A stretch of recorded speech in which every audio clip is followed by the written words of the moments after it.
Hello, this is Divyartini. Hope you're all doing well and staying safe.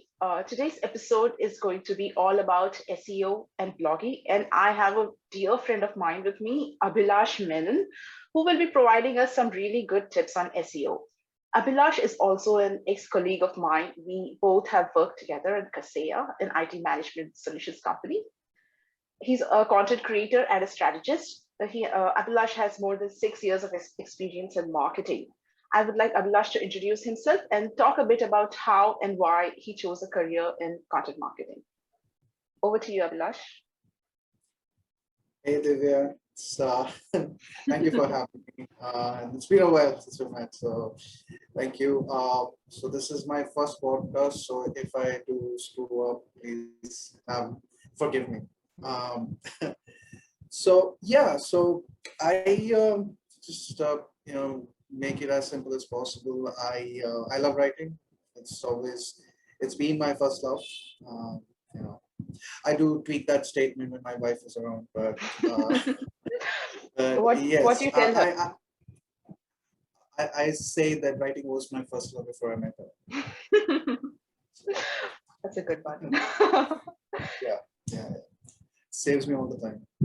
Uh, but I always loved the world of marketing, advertising, the whole works. It's always like a world I wanted to be part of. And I got my foot in the door, as I would say, starting as a copywriter for an ad agency. And it was basically, it was a good starting ground because I kind of wrote everything. Like I wrote everything from spas, automobiles, into in fact cow milk. So that was kind of fun. But in that process, I kind of also quickly realized that writing on technology somehow I really enjoyed, and I had a good knack for it.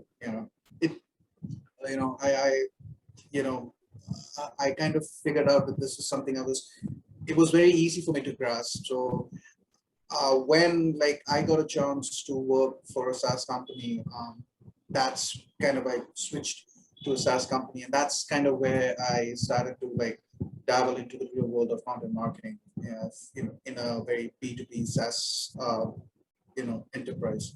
So that was kind of the ground for me to train myself about, say, writing on technology and writing specifically for a North American B2B SaaS, audience. So from there on, I kind of moved it to the sale, and I could say today I pretty much write everything technology, with specialization in the SaaS and enterprise cybersecurity space, because that's kind of been my specialization of for quite a few for some time.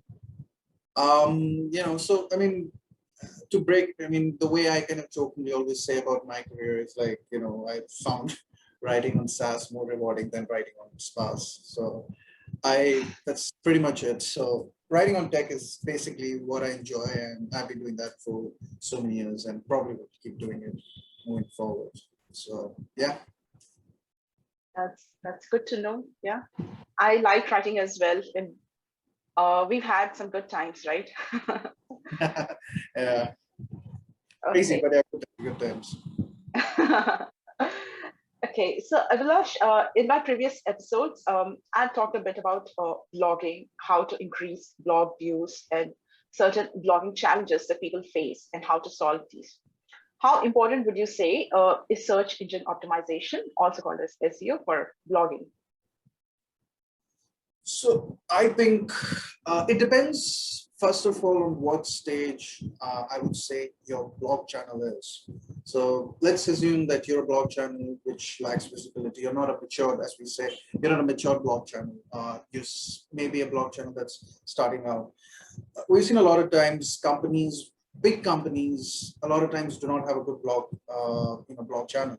So the way we say it doesn't matter if the company has resources. At that point, their blog channel is at its native stage, or it's a growing channel. So irrespective of the fact, if you do not have a blog, or you have a native blog, or sorry, not a native blog, but a primitive blog channel, which is kind of, there's not much action on it, you could be pretty sure there's not much visibility on it.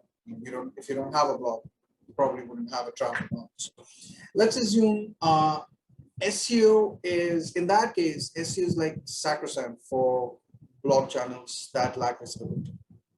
So what I mean by that is that SEO should be your one and all when it comes to devising a plan for your blogs. So take SEO as your filter to choose topics. Now, what happens, and I would say, I've done this in the past.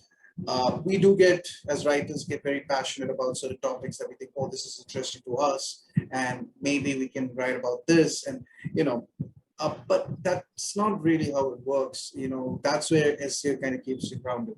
So if there is a topic and you see there is a SEO viability to it, then go for it. Otherwise, scrap it.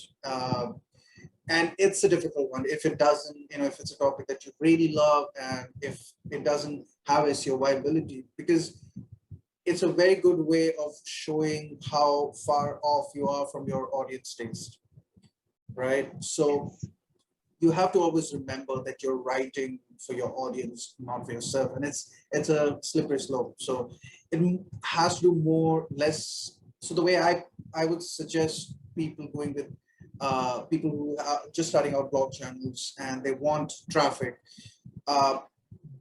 make SEO as your filter. Like that should be, all your topics should go through them and see if it is SEO viable. If it isn't, keep it on the, I'm not saying scrap it, maybe keep it on the side. Once you do have a nice healthy traffic, maybe you can come back to that topic. In most cases, do not follow with that. Always pick the ones that have a better SEO, because you're gonna, when you're gonna see the results, you're gonna understand, oh, this is why it works. So, you know, don't be a romantic, be tactical when you come to your SEO. So that's what I'm going to tell writers and marketers, that always be very objective. And SEO is a very good way of being objective about what your audience wants and kind of give them that. Yeah, that's good. So I'm going to ask you something that is not in the script. This is a question that, as you were talking, that I just came to my mind.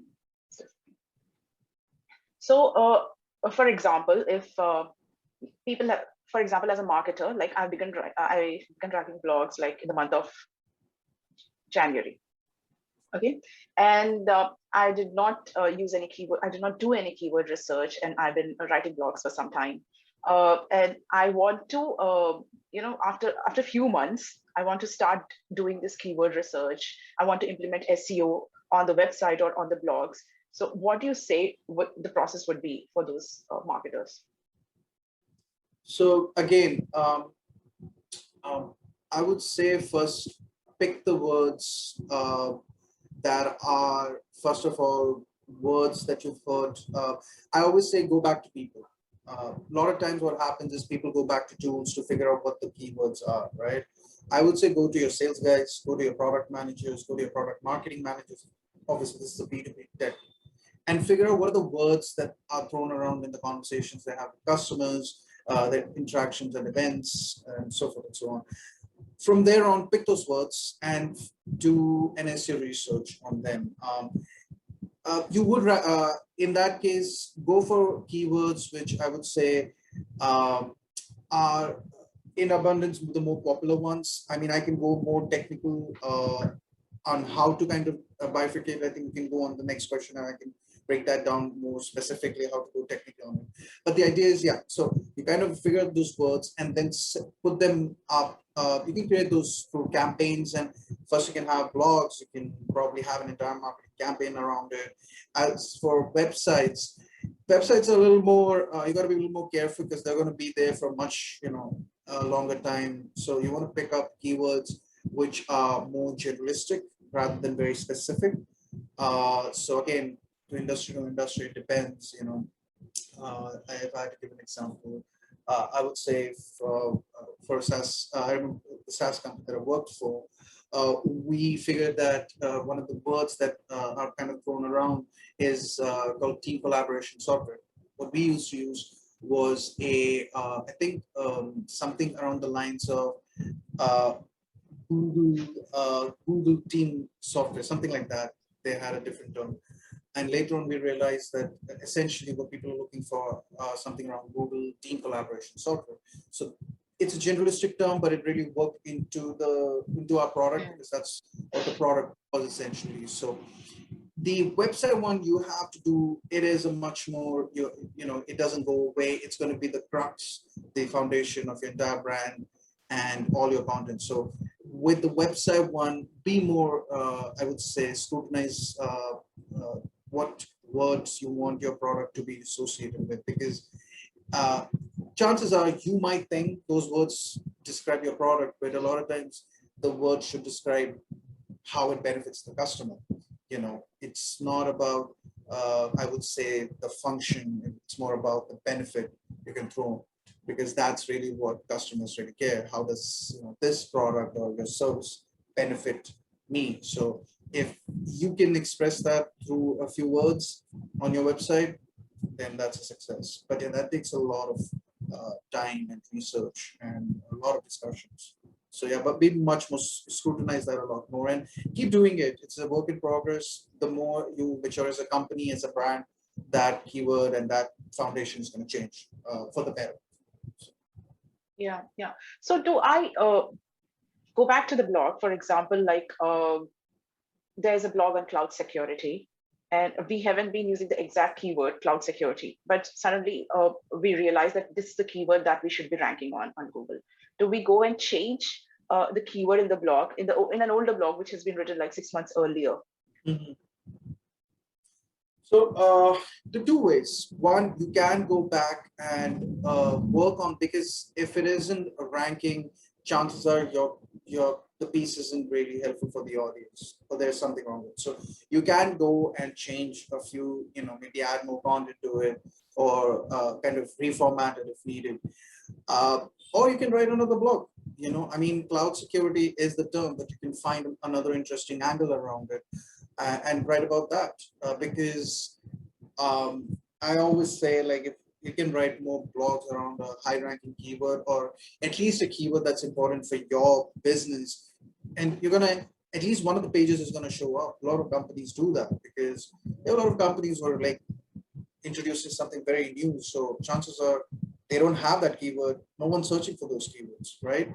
So you want to pick up, you want to take like one keyword and write a bunch of stuff around that keyword. So even if something remotely comes around it, you're going to rank. At least one of your pages is going to rank. So yeah, that's another very popular technique. A lot of, especially new companies and new brands, they tend to have that. So it's a good tactic, I would say, to do that. Okay. So the reason I asked this question was because so I recently started working on SEO for my blogs and the website as well. And I was worried, if I change the keywords and like replace those words with other keywords, then would it affect the ranking for the blogs that are already ranking on, on the second page or third page of Google search engine? Yeah. Right. I think as long as you don't change the URL, as far as I know, then I don't think so much of it changes. But I think if you want a quick fix, is you go back, change a few formatting, add more content to it. It's not going to look. It's anyway not ranking, so it's not going to make a difference anyways, right? So if you're going to add more content to it, maybe reformat it. Maybe that might help. But even a better technique would be just to write another fresh piece around that, find a new angle, because that way you end up having another blog on the same keyword. So your chances of ranking go up. So I think the latter might take a little bit more time, but it tends to be a little more effective. Yeah. Because if you can, you have better chances with two than, with one. So that makes sense. Yeah. That was, thanks for that, Abhilash. That's really helpful. And yeah, so I have a question for you. Can you provide some tips on writing SEO friendly blogs? Like, 5 tips, if you can give me like 3 to 5 tips.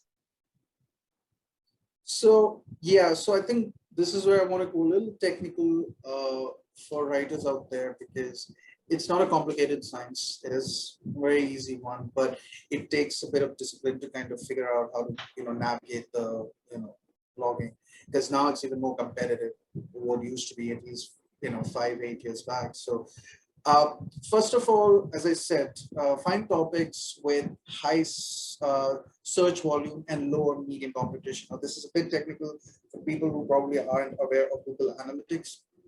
First of all, I would suggest a lot of the writers, if they know or don't, at least get an idea of Google Analytics, more specifically Keyword Planner, as content marketers or writers.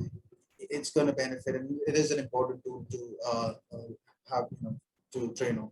So the keyword planner kind of helps you figure out all the keywords, important keywords, and they usually have these two fields, which says search volume and competition.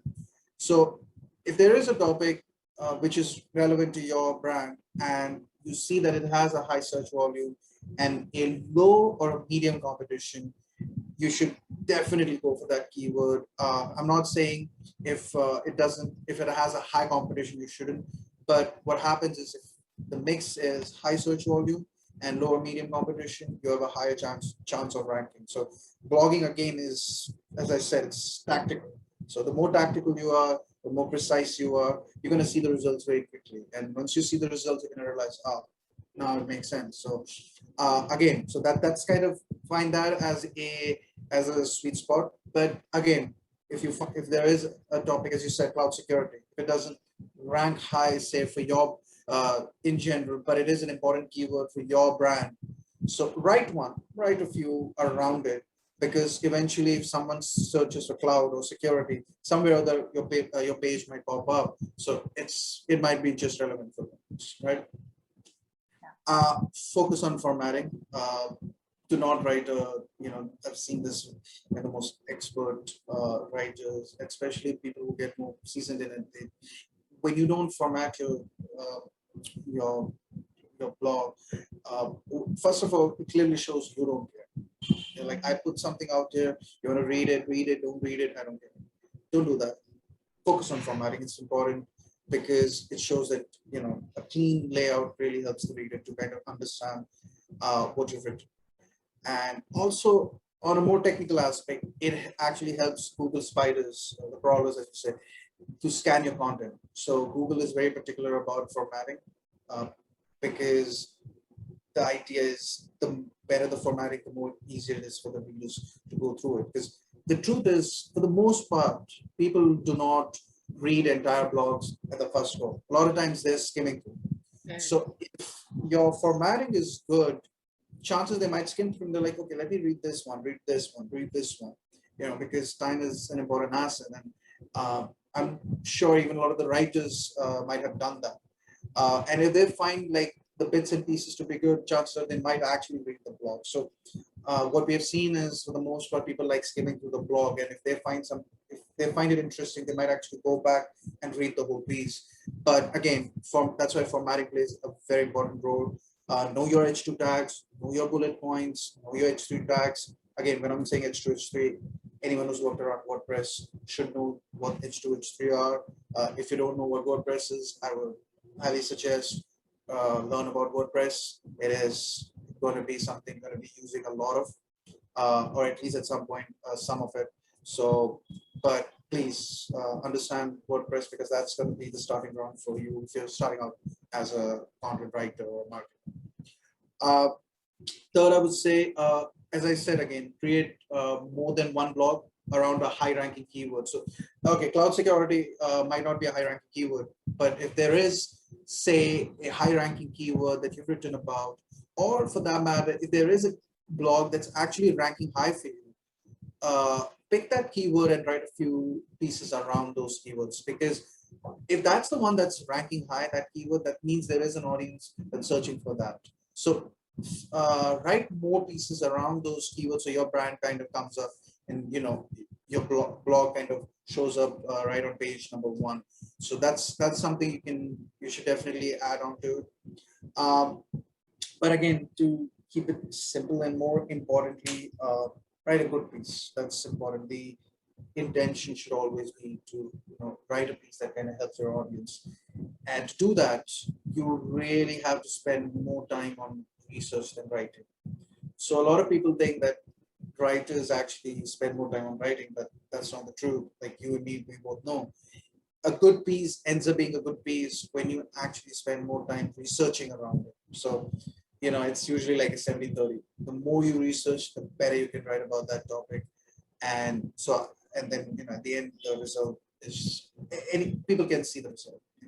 So spend more time, do the groundwork, do the research part. It might not be the most interesting part, but it is definitely the most important one. So, work on that. And once you see the results coming through, you'll understand why, that is the more, that why, research really holds so true and is, considered in such high regard among writers. So yeah, spend more time on research than writing. You'll end up writing a very good piece. So those would be my few tips. Thank you for that, Abhilash. They're really insightful. So how many hours do you spend a day on research, would you say, I for would a blog? say, I wouldn't say hours. I would say like, because I mean, realistically, I wish I could spend hours and hours, but we always have more stuff. So the way you get smart is to use your time. If you're spending 2 hours or 1 hour, how do you figure out how to research what topics? So that's part, you know, it's like testing it out and it's part experience. So initially a blog would take me more time because the research would take a lot more time. So you got to get smart with your time and research better. So figure out what's the topic, and everyone has their own way.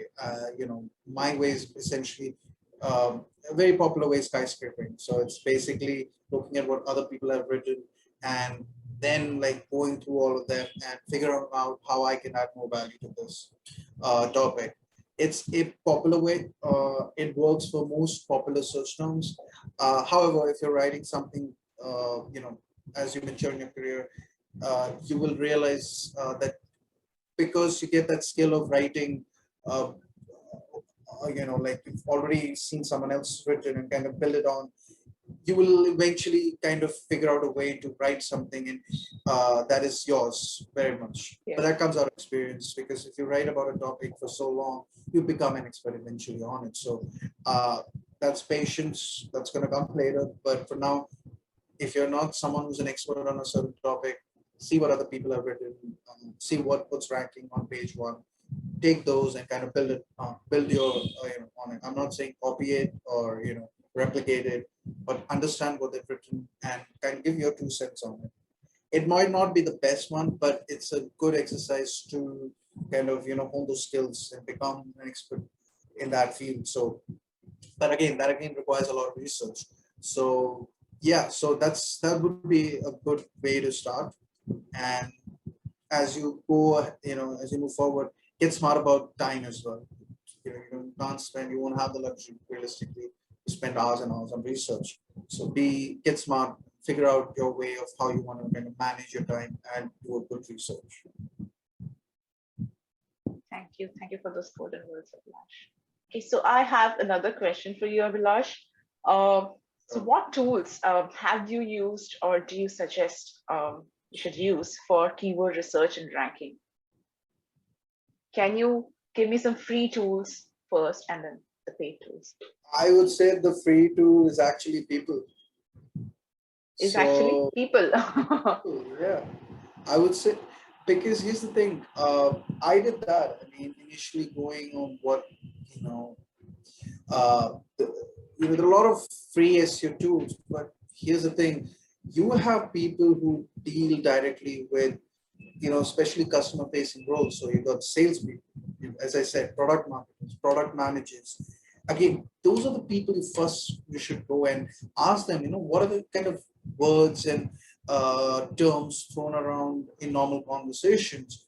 You'll be surprised. They might actually give you very specific keywords, which you probably wouldn't find on Google or anywhere, because they can give you the kind of terminologies which are realistically used by customers or prospects, and they're probably looking for those kind of products in the market. So I would say, and that's free, going and reaching out to your someone who deals with sales, or the product marketer or the product manager, anywhere customer facing, I would say, go and reach out to them. I've seen my experience, especially shadow calling a lot of sales people, hang out with a lot of salespeople. A lot of times, a lot of the problems for most customers for a certain brand are the same. I mean, if you take an example like if you have a social media automation software, for example, what do you think most of them are looking for? At least on a basic level, is something that helps me get my social media posts to all channels. With how easily I can do it, or how quickly I can do it. What's the learning curve on this software?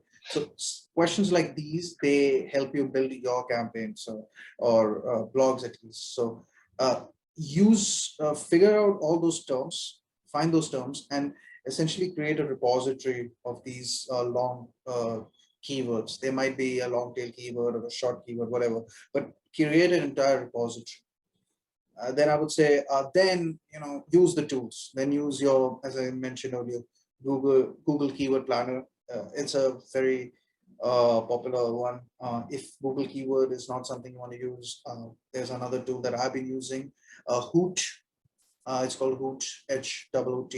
It's a free tool, and it basically it's essentially takes all the ranking and data from Google keywords. So if you feed in a keyword, it'll give you the search results, volume, competition, all of this stuff. So also a good tool. But I think most of them are paid versions. I would still suggest use Google Keyword Planner. It is the best tool there is, free tool. There is, and so again, the job is to find keywords which have high search volume and low and medium competition. So if you can find those, then separate those keywords, and those are the kind of keywords then you should be writing on. I would suggest again working with maybe your manager or maybe your product marketers. Again, I'm talking from a B2B tech company. Um, and basically anyone who's on the customer facing, uh, kind of discuss with them, these are the keywords which are ranking. Which ones do you want us to prioritize? Like there might be a chance that a lot of times, at least in my experience, I've seen that product marketers have a lot of things going on the other end of, like maybe a feature update or a new, something that's coming up for the brand, maybe an announcement, and maybe that keyword or that topic kind of works well, with that, so it's about the timing as well. So you want to have that kind of discussion and kind of prioritize which topic should go first and which should go out later. That kind of helps you build your calendar as well. Um, that's something you can definitely do. And speaking of timing, there's another thing you should always keep in mind, that uh, there are two kinds of blogs you'll always be writing. One would be, I would say, trending. So these are essentially high search volume keywords, but for a very given period of time, And then there are obviously the evergreen keywords, which, will tend to kind of have a very consistent search volume, and it's usually high. So uh, pick both of them, because trending researchers also have a value in them.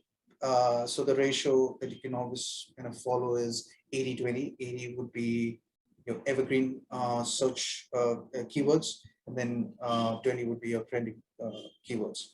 But with trending, always remember that it's all about timing. So uh, make sure if you're going to go for a trending topic, it should be written and published as in a timely manner that it should, because otherwise it's going to be a lot of effort with no result. So if you want to write, so for example, right now we have the Ukraine and Russia war going on. Now it's, if you're going to write, and I don't want to be a little insensitive, but if you're going to write something maybe 2 months after the war has broken, you're not going to find a lot of traction to it. Maybe it's a topic that is somewhere around the war, or maybe it's a blog you want to write how your brand is helping people in Ukraine, maybe rescue operation, or there's something you're doing for the community who maybe immigrants that have come to your country and you're helping them out. So stuff like that. But that has to be done in a timely manner, because otherwise it's not really helpful to anyone. So I would suggest, if you're doing trending, be very particular about the timeline, right from the start to the finish. And finish, when I mean, I'm not meaning complete the draft, but publish it. So yeah, that's kind of the gist of how would I say the tools, but also how to use those tools, and hopefully create a piece that you're able to rank on.